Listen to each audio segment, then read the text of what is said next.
Assalamualaikum. How are you, my friend? I hope everything is fine. I am Zubair Khan from ZTech. आज हमारे पास device है iPhone 13 जिसमें face ID related problem है। Face ID true depth पे है, hidden है, जो कि हमें रिपेयर करना पड़ेगी। अब इसको फेस आईडी को दो मेथड से आप रिपेयर कर सकते हैं इस कंडीशन में। या तो टैग अनफ्लेक्स से कर सकते हैं, जो कि मैं लाइक नहीं करता, ना ही उस टैग अनफ्लेक्स से करता हूँ। मैं जो प्रोसेस आपको बताऊँगा वो प्रोफेशनल प्रोसेस होगा, जो कि हम ओरिजिनल मेथड से करते हैं। इसके कंपोनेंट वेरीफाई करने के लिए ऑलरेडी मैंने वीडियो डाली हुई है। लाइक आप आईआर कैमरा को, डार्ट प्रोजेक्टर को और डेटा जो है वेरीफाई कैसे कर सकते हैं। वेरिफिकेशन कंप्लीट करने के बाद हमें डार्ट प्रोजेक्टर को मॉडिफाई करना पड़ेगा। उसके लिए हर किसी का अलग से मेथड होता है, जो मैं आपके साथ मेथड शेयर करूंगा। अगर आपको इससे कुछ भी हेल्प मिलती है तो काइंडली कमेंट्स कीजिएगा। सबसे पहले हम डार्ट प्रोजेक्टर और प्रिज्म को अलग करने के लिए इसकी शील्ड को रिमूव कर लेते हैं, क्योंकि ये प्रोसेस हमने कई बार किया हुआ है। तो जस्ट आप जब प्रिज्म को अलग करते हैं, डार्ट प्रोजेक्टर को अलग करते हैं, तो यही एक पॉइंट होता है, पिकअप पॉइंट। आपको इसका ख्याल रखना होता है। इसको रिमूव करने के लिए आईआर का जो लेंस है और डार्ट प्रोजेक्टर का लेंस है वो ब्लर नहीं होना चाहिए, हीट अप नहीं होना चाहिए। तो आप जब फर्स्ट टाइम ओपन करते हैं तो आपकी 100% अलाइन परफेक्ट होगी। अगर डार्ट प्रोजेक्टर और आईआर का प्रिज्म हीट की वजह से डैमेज हो गया है तो फिर आपको पूरा मॉड्यूल चेंज करना पड़ेगा, जो कि फिर अलाइन करने के लिए आपको मुश्किल आ सकती है। बट आप फर्स्ट टाइम अगर ओपन करते हैं और इसको अलाइन करने की कोशिश करते हैं तो परफेक्ट अलाइन होगी।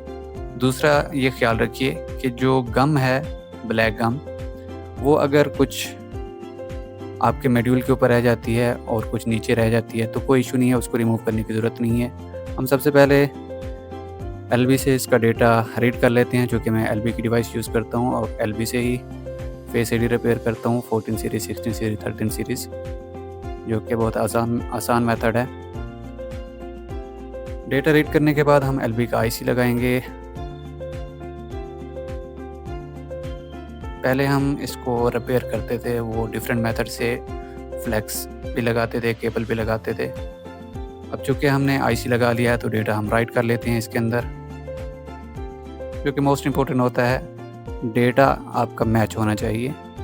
ये प्रोसेस मैं आपको पहले बता चुका हूँ कि आप डार्ट प्रोजेक्टर का डेटा कैसे वेरीफाई कर सकते हैं विदाउट फ़ोन को ओपन किए, कि इसका dart projector like front module original है या नहीं है। डेटा राइट करने के बाद मैं इसको टेस्टिंग पर्पज़ के लिए चेक कर रहा हूँ तो डार्ट प्रोजेक्टर ब्लिंक कर रहा है। जो नेक्स्ट प्रोसेस है, हम इसका आईआर का जो मिरर है उसको क्लीन कर लेते हैं।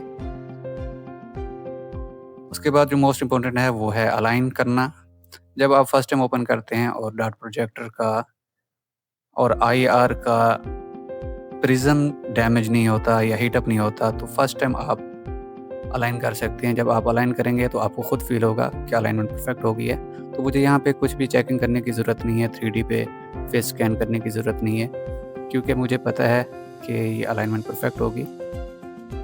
अगर मैं इसकी मॉड्यूल चेंज करता तो फिर मुझे अलाइन करने में 3D फेस को स्कैन करना पड़ता और कुछ टेस्टिंग करनी पड़ती। बट इस तरीके से अगर आप इसको अलाइन करेंगे तो आपको खुद फील होगा कि मेरी अलाइनमेंट परफेक्ट हो गई है।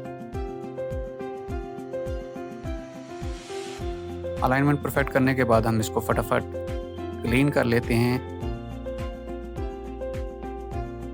क्लीन करने के बाद हम इसको अपनी ओरिजिनल हाउसिंग में लगा के वेरीफाई करेंगे,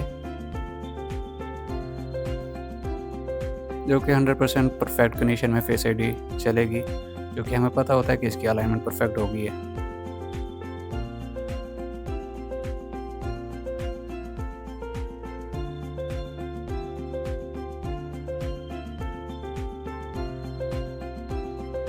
ओके, मैं फ्रंट कैमरा में चेक कर लेता हूँ तो इसकी नेचुरल लाइट ऑन हो गई है, ब्लिंक नहीं कर रही, तो मीन्स इसकी अलाइनमेंट भी परफेक्ट है और फेस आईडी भी 100% चलनी चाहिए।